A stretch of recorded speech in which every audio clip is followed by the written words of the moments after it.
Bab 208. Wanita jahat yang sebanding dengan Jenny. Kobaran api membakar tirai dan membuat wajah Hendra terbakar dan kesakitan. Asap di dalam ruangan itu semakin banyak, yang membuatnya tidak berhenti batuk. "Tolong! Tolong!" Hendra berteriak. Dia berusaha untuk berjalan menghampiri pintu.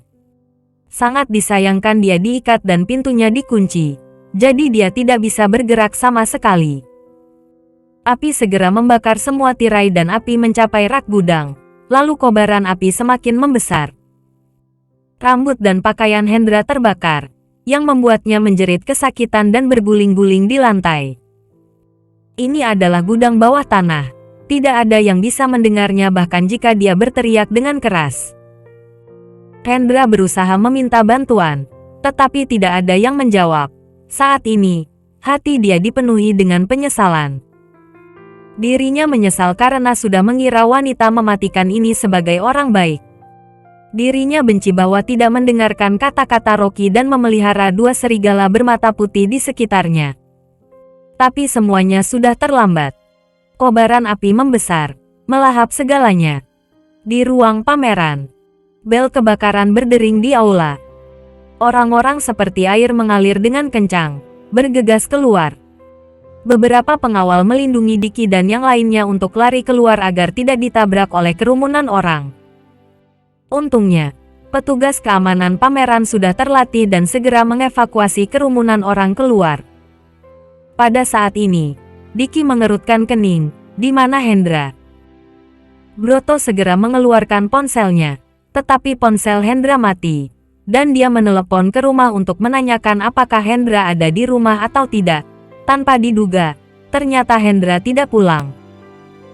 Seorang pengawal tiba-tiba teringat, "Tuan Broto, aku baru saja melihat Tuan Hendra, sepertinya dia pergi ke ruang bawah tanah." "Apa? Hendra belum keluar?" Diki terkejut dan wajahnya menjadi pucat. Broto dengan cepat mengatur orang untuk bergegas ke ruang bawah tanah untuk menyelamatkan orang. Tapi kobaran api terlalu besar.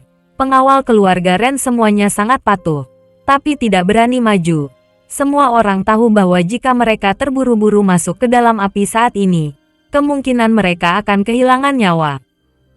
Rocky berdiri di samping, memegangi lengan dengan murung. Barusan dia melihat Hendra menyelinap pergi dan ternyata memasuki ruang bawah tanah. Tapi orang ini tidak ada hubungan apa-apa dengan dia. Dia tidak perlu mempedulikannya, apalagi menyelamatkannya. 3 mobil pemadam kebakaran berbaris, menyemprotkan air ke arah kobaran api, dan petugas pemadam kebakaran bergegas masuk ke dalam. Setengah jam kemudian, seorang petugas pemadam kebakaran membawa seseorang bergegas keluar dari ruang pameran yang dipenuhi asap. Begitu dia melihat orang yang dibawa oleh orang pemadam kebakaran itu, Diki terkejut dan berteriak, "Hendra!" Petugas pemadam kebakaran meletakkan orang itu di atas tanah. Broto dengan segera berjalan menghampirinya, berjongkok dan mengendus. Kemudian dia mendongak dan berkata, "Ayah, adik masih bernafas." Wajah Diki pucat, dan dia mengangguk dengan mendengus. Baguslah jika tidak apa-apa. Walaupun Hendra tidak berguna, tapi Hendra adalah putra kandungnya. Broto memandang Hendra dan mengerutkan kening. Hanya apa? Diki sangat cemas sehingga dia menyingkirkan pengawalnya dan berjalan menghampiri Broto. Melihat mata Hendra tertutup, rambutnya hangus, dan tidak ada satu helai kain pun di sekujur tubuhnya. Seluruh wajahnya terbakar, dan beberapa lepuhan besar tersiram air panas. Saat melihat ini, Diki merasa tidak terima. Biasanya dia paling menyukai Hendra karena dia paling mirip dengannya. Tapi sekarang Hendra tersiram air panas dan cacat, terbakar seperti hantu. Jangan katakan bahwa mulai hari ini bekerja di perusahaan. Jika pergi menemui pelanggan, pelanggan akan ketakutan. Diki sangat cemas dan segera bangkit dan memohon pada Rocky, "Master Rocky, tolong bantu selamatkan Hendra. Keluarga Ren akan menghormatimu." Rocky sedikit mengerutkan kening dan merenung sejenak. Luka bakar seperti ini, sebenarnya dia masih bisa menyembuhkannya. Tapi, Dia tidak ingin menyelamatkan Hendra. Seseorang yang suka bicara asal-asalan dan tidak sopan kepadanya, dan juga sengaja bergabung dengan saudara-saudara dari keluarga Liu untuk menyakitinya. Untuk apa dia kasihan? Saat Rocky sedang berpikir, teriakan melengking seorang wanita datang. Hendra. Rocky mendongak ke arah suara itu dan melihat seorang wanita parubaya dengan mengenakan pakaian elegan berlarian dari mobil BMW seri 7 dan berlari kemari dengan wajah panik. Wanita itu berlari menghampiri Hendra, melihat keadaannya yang menyedihkan, dan segera meratap. Hendra, bagaimana bisa seperti ini? Broto dengan segera berkata, Ibu. Wajah Hendra penuh dengan bakar. Ayah meminta Master Rocky untuk membantunya mengobati luka Hendra. Wanita itu berdiri dan tiba-tiba menamparkan wajah Broto dan memarahinya. Jika bukan karena kamu tidak memperhatikan adikmu dengan baik, bagaimana mungkin Hendra bisa menjadi seperti ini? Wajah kiri Broto tiba-tiba muncul bekas 5 jari. Dia berdiri dengan malu. Hentikan. Apakah kamu ingin merusak reputasi keluarga Ren? Diki dengan suara murung berteriak, kamu biasanya terlalu manja. Hendra diam-diam lari. Sekarang dia seperti ini. Kamu sudah terbiasa bukan? Diki berkata, meskipun raut wajah wanita ini sangat marah, tapi dia sudah tidak berani menghajar Broto lagi. Dia menoleh dan melirik Rocky lalu berkata dengan marah, bocah bodoh, apakah kamu ingin menyuruh dia menyembuhkan Hendra? Apa yang bisa dia lakukan? Diki sangat ketakutan. Lalu dia segera meraung, segera minta maaf kepada Master Rocky. Jika kamu masih bersikap tidak sopan kepada Master Rocky, lebih baik kamu pulang ke rumah. Menyuruhku meminta maaf kepadanya. Diki, apakah kamu ingin mempermainkan nyawa putramu? Sekarang putraku sedang sekarat. Bagaimana mungkin orang seperti ini bisa mengobati putraku? Wanita itu, seperti singa betina gila, berteriak kepada Diki, bagaimanapun juga, aku harus mencari dokter terbaik. Broto mengerutkan kening dan berkata, kemampuan medis Master Rocky sangat hebat. Dia adalah dokter terbaik yang pernah aku lihat. Wanita itu melompat, menunjuk hidungnya dan memarahinya. Tutup mulutmu. Kamu ingin membunuh adikmu untuk mewarisi aset keluarga Ren. Jangan berpikir aku tidak tahu apa yang kamu inginkan. Kamu dan dokter bajingan ini pasti sudah kerja sama. Diam. Diki sangat marah sehingga dia menamparkan wajah wanita itu. Jika kamu tidak meminta maaf kepada Master Rocky, keluarlah dari keluarga Ren. Wanita itu ditampar. Tapi dia tidak hanya diam. Sebaliknya, dia menangis dan meraih Diki. Baiklah, lebih baik kamu bunuh kami berdua. Dari awal aku tahu kamu tidak menyukai Hendra dan tidak mengizinkannya untuk mengurus perusahaan. Di matamu anak ini bukanlah anakmu lagi. Diki digaruk 2 kali olehnya, dan tidak bisa berbuat apa-apa. Broto dengan canggung berkata kepada Rocky, maaf, Master Rocky, ini adalah ibu tiriku. Mulut dia memang sedikit pedas. Aku minta maaf atas nama keluarga Ren. Aku benar-benar minta maaf. Tidak apa-apa. Dari awal aku tidak bermaksud untuk menyembuhkan Hendra. Rocky berkata dengan lemah. Dia tahu ini adalah istri Diki. Mengatakan bahwa wanita ini, pedas, wanita ini benar wanita jahat. Namun, dibandingkan dengan ibu mertuanya, Jenny, mulut wanita ini sedikit lebih mendingan. Jika wanita ini adalah Jenny, dia sudah berguling kemana-mana. Ayo kita pergi. Rocky berkata kepada Magi, yang tertegun. Dia berbalik badan dan pergi.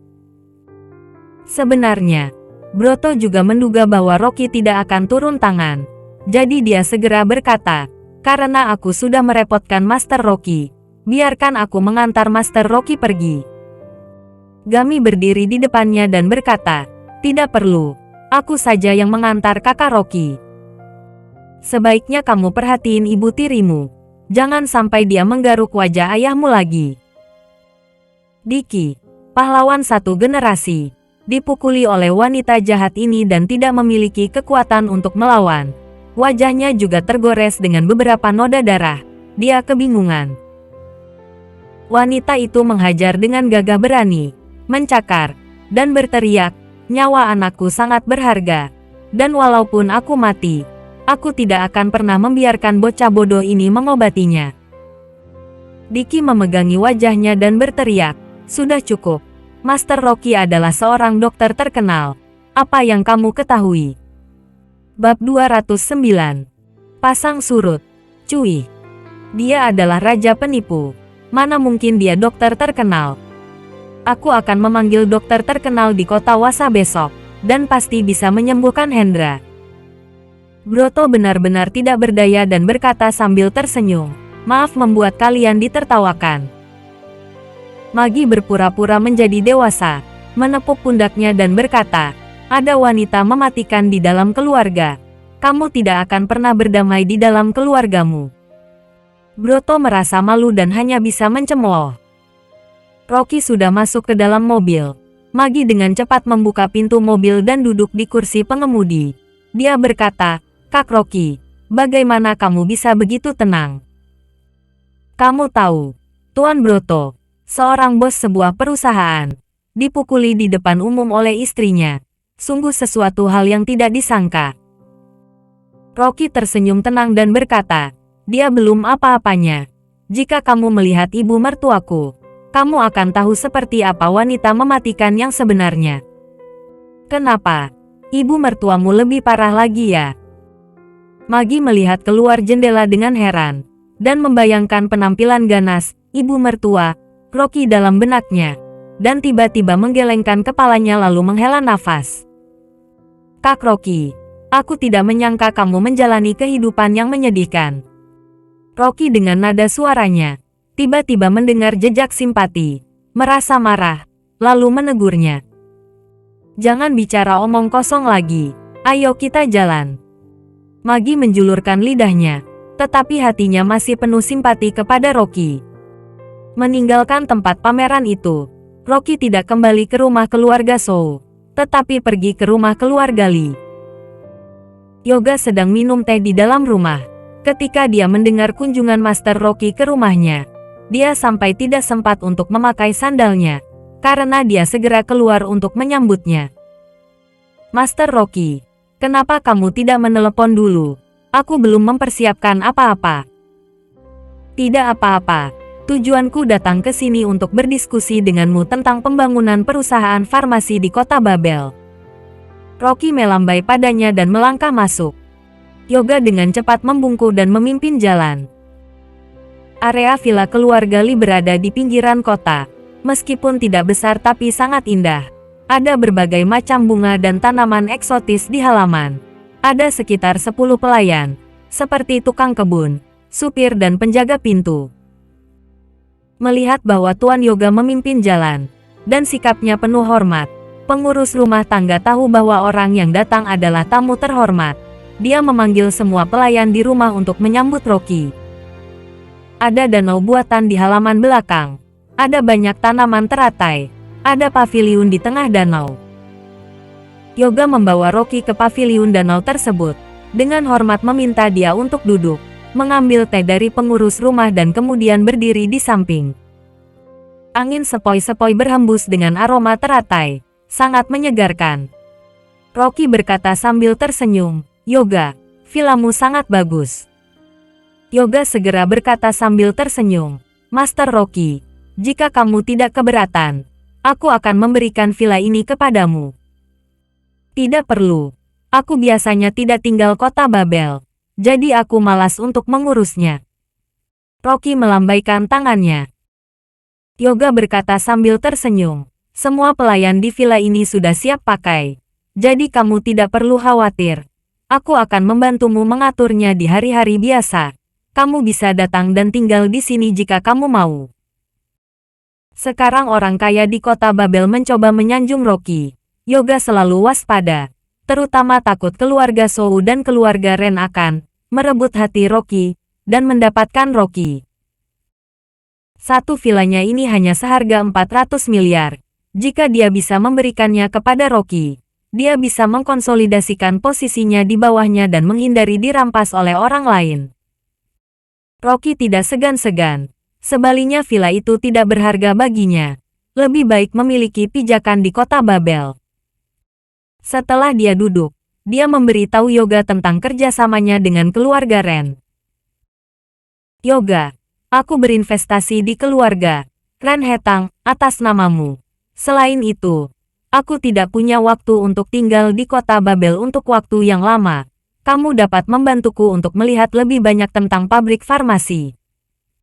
Setelah mendengarkan Yoga, hatinya sangat cemburu dan memarahi Broto karena kesialannya. Meskipun uang triliunan bukanlah apa-apa, tapi ini adalah kesempatan Master Rocky. Mengapa hal baik ini jatuh kepada dirinya? Namun, karena dia membantu Rocky, dia pasti akan mendapat keuntungan darinya. Yoga berkata dengan tergesa-gesa, ini sudah seharusnya. Aku pasti akan mengawasi dengan ketat dan melaporkan kemajuan Master Rocky kapan saja. Rocky mengangguk dan berkata, ketika obat-obat siap dipasarkan, kamu masih perlu menggerakkan hubunganmu dan membantu membuka jalan. Setelah membuka pasar, kamu bertanggung jawab untuk membantuku mengelola pabrik farmasi. Bahkan walaupun kamu menginvestasikan di rumah ini, sama seperti keluarga Ren yang memiliki saham. Yoga sangat gembira ketika dia mendengar bahwa dia memiliki saham. Jika bisa berdiri di dekat orang hebat seperti Rocky, kedepannya pasti akan punya banyak uang. Dia sangat gembira dan berkata, villa ini tidak berharga. Ini hadiah dariku untuk Master Rocky. Bagaimana bisa dianggap sebagai saham? Rocky tidak akan tahu maksudnya dan melambaikan tangannya. Jika ingin menyuruh orang membantunya dalam pekerjaannya, keuntungan pasti akan didapatkan. Yoga berpikir sejenak dan berkata, Master Rocky, hanya saja aliansi bisnis Nangwang mengadakan jamuan makan di kota Babel akhir-akhir ini. Para pebisnis dari seluruh provinsi berkumpul bersama. Jika kamu bergabung dan berkenalan dengan beberapa bos, itu juga akan membantu membuka pasar obat ke depannya. Aku tidak tahu apakah kamu tertarik atau tidak. Rocky tersenyum berkata, aku tidak akan bertanggung jawab atas penjualan. Tidak perlu mengenal mereka. Meskipun aliansi bisnis Nangwang terkenal, tapi hal itu tidak layak disebut di depannya. Setiap hubungan keluarga Lin di kota Wasa jauh lebih hebat daripada kontak aliansi bisnis Nangwang. Dan mereka ada di seluruh negeri. Dia hanya perlu menelpon Billy. Adapun Yoga akan berkenalan dengan orang-orang. Itu terlalu merepotkan baginya. Jika ada urusan harus datang sendiri. Dia akan membuang-buang waktu berkeliaran di sekitar kota Babel dan kota Gopo. Aliansi bisnis Nangwang adalah organisasi inti dalam dunia bisnis di seluruh area. Para pebisnis di seluruh wilayah ingin bergabung. Namun, aliansi bisnis mengambil garis paling akhir, dengan batas keanggotaan 100 orang. Yang tidak dapat diikuti oleh bos perusahaan biasa. Walaupun modalnya memadai, itu juga perlu orang kenalan. Seperti Yoga, orang terkaya di kota Babel, juga sangat sulit mempercayai hubungan dan menemukan kenalan untuk masuk ke dalam. Apalagi posisinya di aliansi bisnis bukan apa-apa, yang tidak bisa mengucapkan sepatah kata pun. Bahkan Diki, bos Ren Hetang, adalah ketua aliansi bisnis di kota Babel. Tetapi dia hanya orang tingkat menengah dalam aliansi bisnis, dan memiliki sedikit kekuatan pengambilan keputusan. Adapun Johan, pemimpin aliansi bisnis, tidak hanya memiliki kekayaan triliunan, tetapi yang terpenting, dia memiliki latar belakang keluarga besar di kota Wasa dan memiliki banyak relasi. Bahkan di lingkungan politik di tingkat yang lebih tinggi, ada orang yang berteman dengannya. Ini bukan yang bisa dicapai keluarga Lee dan keluarga Ren. Nama wakil pemimpinnya adalah Harry, dan dia juga merupakan orang kuat di keluarga besar. Dia memiliki kekuatan yang sama dengan pemimpinnya, tetapi kekayaannya sedikit lebih rendah. Yoga ingin memasukkan Rocky dan meningkatkan posisinya di aliansi bisnis, tapi dia terkejut melihat dia membencinya. Tidak menyangka bahwa sikapnya terhadap aliansi bisnis Nangwang tingkat atas sangat diremehkan. apakah latar belakang Master Rocky lebih hebat daripada pemimpin aliansi bisnis? Yoga berkata sambil tersenyum. Tidak masalah jika mereka tidak pergi. Tujuan utama mereka adalah bahwa pemimpin ingin mengeluarkan batu Moonlight. Batu Moonlight? Rocky bertanya. Benda apa itu? Wakil pimpinan bergerak di bisnis barang antik di kota Wasa. Ini adalah batu hitam yang dia kumpulkan dari pantai Asia Tenggara. Konon batu tersebut dapat mempengaruhi pasang surut dan ombak sama seperti bulan. Wakil ketua sering pergi ke pantai selatan untuk berbisnis. Selama angin dan ombak datang, dia mengeluarkan batu ini. Dan seberapa besar ombaknya, batu itu akan segera menghentikannya. Lalu anginnya akan tenang. Rocky mengerutkan kening. Di hati sedikit terkejut. Menurut uraian Yoga, batu ini sama sekali bukanlah benda yang fana, melainkan benda yang abadi dan spiritual. Yoga mengeluarkan ponselnya, memperlihatkan sebuah foto dan menyerahkannya kepadanya. Master Rocky, kamu lihat, ini batunya. Di foto itu adalah batu hitam biasa, hanya seukuran kepalan tangan, hitam dan berkilau. Rocky menatap foto itu, menjadi lebih terkejut. Karena batu hitam ini terlihat seperti batu putih yang aku kumpulkan di Antique Street. Di batu putih miliknya, tertulis kedamaian dan kekayaan. Sedangkan di batu hitam ini, dikatakan kedamaian di seluruh dunia. Kedua batu itu, satu hitam dan satu putih, penampilannya sangat mirip.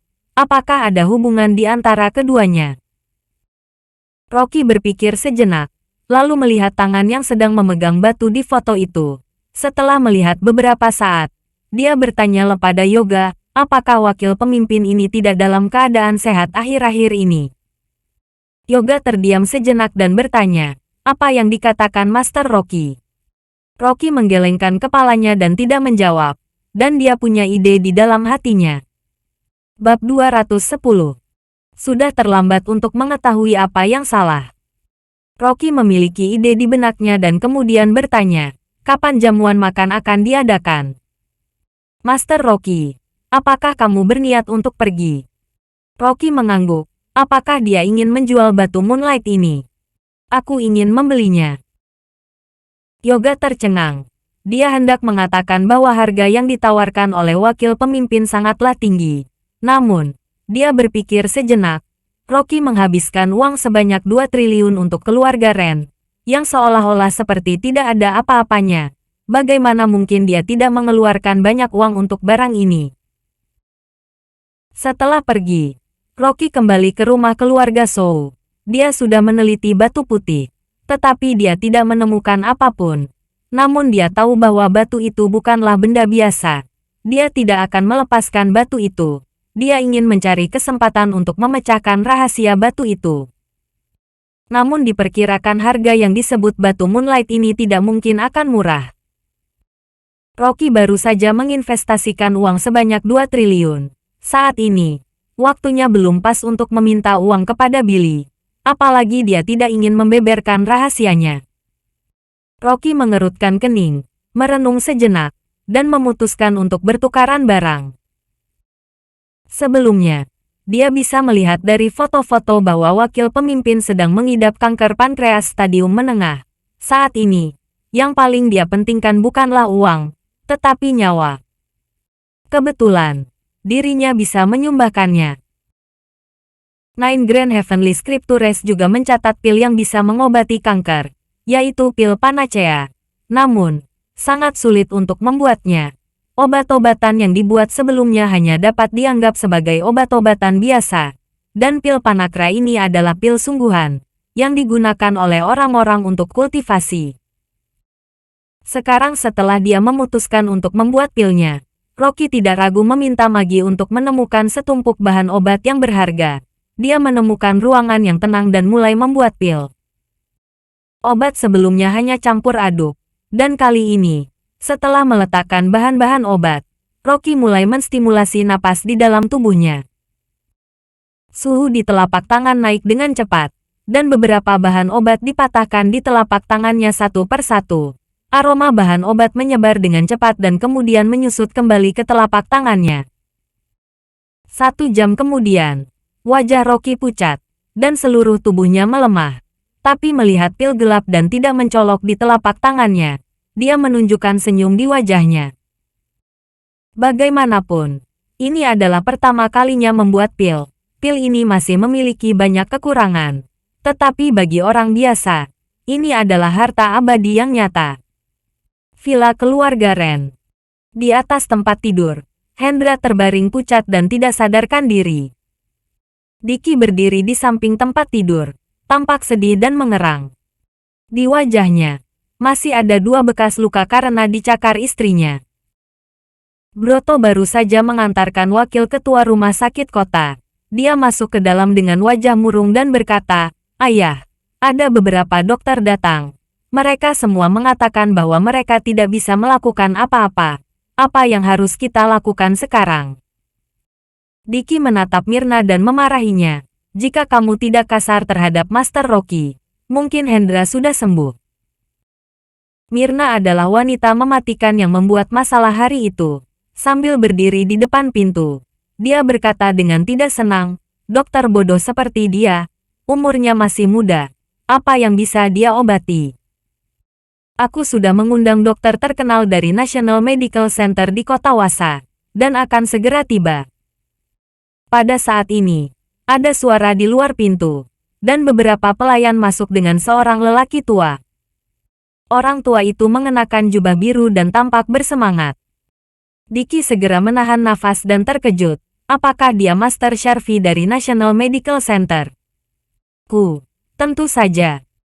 Wajah Mirna menunjukkan kesombongan. Kemampuan medis Master Sharfi 100 kali lebih tinggi daripada bocah bodoh yang kamu temukan. Sekarang kamu percaya padaku kan? Broto juga kaget. Master National Medical Center, yang terkenal di bidang pengobatan Cina di seluruh negeri, dan tidak bisa diundang oleh orang-orang biasa. Mirna pasti sangat ingin menyelamatkan putranya. Dia menghabiskan banyak uang dan menggunakan semua hubungannya untuk mengundang dokter terkenal untuk mengobati puratnya. Diki tidak berani mengabaikannya. Dia segera menyambutnya dan berkata dengan hormat, "Dokter Sharfi, selamat datang." Sharfi mengabaikan mereka, dan dengan kepala terangkat tinggi, dia melangkah masuk. Dia tampak sombong, tetapi Mirna tidak berani sombong kepadanya. Dia dengan bersemangat membawakan secangkir teh, dan memberikan kepadanya, "Dokter Sharfi, silakan temui Hendra."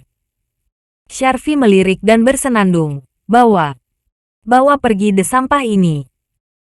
Mirna sangat malu. Teh itu adalah teh berharga 200 juta, yang hanya tumbuh di daerah pegunungan tinggi dan hanya menghasilkan beberapa di seluruh negeri. Bahkan masih dikecam sebagai sampah. Dia dengan cepat menjelaskan sambil tersenyum, "Tuan Sharfi, ini teh mahal." Sharfi mengambil cangkir tehnya dan langsung melemparkannya keluar rumah. Dia berkata dengan tidak sabar, "Aku menyuruhmu keluar dari sini. Apakah kamu tidak punya telinga? Ku bilang sampah tetap sampah. Apa kamu tidak suka?" Dia memarahi Mirna, tetapi Mirna tidak berani memarahi balik. Dia segera mengambil teko dan tersenyum. "Sampah ini telah mencemari mata Master. Ini salahku." Sharfi mengangkat kepalanya dan bertanya, "Di mana pasiennya dan sebenarnya apakah dia bisa disembuhkan?" "Aku akan pergi sekarang. Aku hanya akan melihat selama 10 menit. Aku akan segera pergi setelah waktunya tiba." Broto tertegun dan berkata dengan suara rendah kepada Diki, "Ayah, orang tua itu sangat sombong. Orang-orang di National Medical Center adalah praktisi pengobatan Tiongkok terbaik di Tiongkok, dan secara alami mereka memiliki temperamen seperti itu." Diki berkata dengan suara rendah, "Jangan menyinggung perasaannya." Dibandingkan dengan ketidakpedulian Rocky, pria tua ini memainkan permainan besar. Mirna dimarahi, tetapi dia hanya bisa tersenyum dan melayani dengan hormat. Master dari National Medical Center, mana mungkin Mirna berani menyinggung perasaannya. Sharfi pergi ke samping tempat tidur dan merasakan denyut nadi Hendra. Tanpa mengucapkan sepatah kata pun, dia mengeluarkan jarum perak dan menusuknya.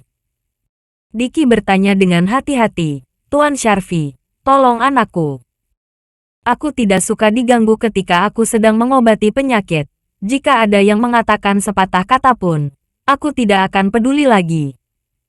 Sharfi tidak mengangkat kepalanya sama sekali. Diki sangat takut sehingga dia tidak berani bertanya lagi. Jadi dia cepat-cepat tutup mulut. Myrna ingin bertanya tentang kondisinya, tetapi dia tidak berani. Dia hanya bisa berdiri dalam ketakutan. 5 menit kemudian, tubuh Hendra ditusuk dengan jarum perak, dan kelopak matanya bergetar beberapa kali dan terbuka secara perlahan. Hendra. Myrna menangis dengan gembira dan bergegas menghampirinya. Diki juga sangat senang. Sebuah batu besar seperti jatuh di hatinya. Benar saja. Para dokter terkenal di National Medical Center itu berbeda. Hendra bangun dalam 5 menit, tetapi Rocky mungkin tidak dapat melakukannya. Tetapi ketika Hendra bangun, dia menatap Myrna dan tidak mengatakan apa-apa. Hendra, apakah kamu tidak mengenalku? Myrna tercengang. Sharfi berkata, dia menghirup terlalu banyak asap dalam api, yang menyebabkan hipoksia otak. Sekarang dia sudah berubah menjadi orang bodoh. Diki langsung kaget. Putranya menjadi bodoh. Bagaimana mungkin bisa seperti itu? Dia segera memohon, Master Sharfi, tolong lakukan sesuatu. Aku tidak bisa melakukan apa-apa, tapi mungkin seorang master yang kukenal bisa menyembuhkannya. Sharfi menggelengkan kepalanya dan berkata, aku paling banyak bisa menyembuhkan wajahnya yang cacat. Bahkan dokter terkenal National Medical Center, Diki merasa tertekan, dan menghela nafas berat. Myrna menyeka matanya. Dia merasa sakit hati dan berkata, kalau begitu tolong master beri perawatan wajah Hendra. Putranya menjadi bodoh. Jika wajahnya cacat, kedepannya akan susah baginya untuk mencari istri. Sharfi mengangguk. Dengan hati-hati mengeluarkan sebotol obat tetes mata dari tangannya. Menuangkan setengah dari botol itu ke dalam mangkuk dan mengoleskannya ke wajah kiri Hendra. Kurang dari 5 menit, luka bakar di wajah Hendra mulai mengering, dan kemudian rontok, menampakkan daging baru yang empuk. Selain kulitnya yang putih, tidak ada bekas lepuh. Diki tercengang dan kagum. Benar saja, orang-orang di National Medical Center memiliki kemampuan medis yang sangat baik. Mungkin Rocky tidak bisa melakukan ini. Myrna terkejut dan senang, lalu memuji, Master Sharfi, kemampuan medismu benar-benar pantas mendapatkan reputasi. Ketika Sharfi mengoleskan obat itu lagi, dia menemukan bahwa cairan di mangkuknya sudah habis. Dia mengerutkan kening. Master Sharfi, ada apa? Diki segera bertanya. Sharfi menggelengkan kepalanya dan berkata, ramuan ini sudah habis. Diki berkata, kalau begitu, bahan obat apa yang ingin kamu gunakan? Aku akan segera membelinya. Sharfi mengerutkan kening dan berkata, bukan aku yang membuat ramuan ini, tetapi oleh seorang master yang aku kenal. Adapun resepnya, aku belum menemukannya. Baru saja aku katakan bahwa orang yang dapat menyembuhkan putramu, sama dengan mungkin hanya satu master yang dapat melakukannya di seluruh negeri ini. Kemampuan medisku tidak sehebat dia. Apa? Diki tertegun dan berkata, masih adakah orang yang lebih hebat darimu? Wajah bangga Sharfi menghilang. Dia menggelengkan kepalanya dengan rasa bersalah dan menghela nafas. Di atas langit masih ada langit. Dia kebetulan berada di kota Babel. Aku baru saja bertemu dengannya. Kemampuan medisnya lebih hebat daripada orang-orang di National Medical Center, yang cukup untuk menjadi guruku. Diki kaget. Dia tidak pernah tahu bahwa ada dokter hebat di kota Babel. Broto juga kaget. Sharfi adalah salah satu ahli pengobatan tradisional Tiongkok terbaik di China. Seberapa tinggi kemampuan medisnya sehingga dia bisa menyebutnya sebagai seorang guru? Myrna segera berkata, Master Sharfi, tolong kamu jelaskan, siapakah dokter hebat ini? Aku akan mengundangnya ke sini. Ini. Sharfi mengusap dadanya dan berkata, dia magang di sekolah kedokteran keluarga Zhou. Dia masih muda. Kalian bisa menemuinya. Broto berkata dengan heran. Sekolah Kedokteran Keluarga Zhou. Bukan dia, kan? Siapa? Sharfi mengerutkan kening dan menatapnya. Mirna memelototi Broto dan berkata, Master Sharfi, jangan pedulikan dia. Yang dia bicarakan adalah bocah bodoh. Dia juga masih muda. Kemampuan medis Raja Penipu ini tidak dapat dibandingkan denganmu. Dia tidak mungkin lebih hebat darimu. Sharfi berpikir sejenak dan bertanya, dia masih muda. Di mana dia? Aku pergi melihatnya sebentar. Tidak perlu. Mirna berkata sambil tersenyum hangat. Dokter bodoh seperti itu. Seperti kotoran anjing. Tidak mungkin lebih hebat darimu. Aku sudah memarahinya dan dia sudah pergi.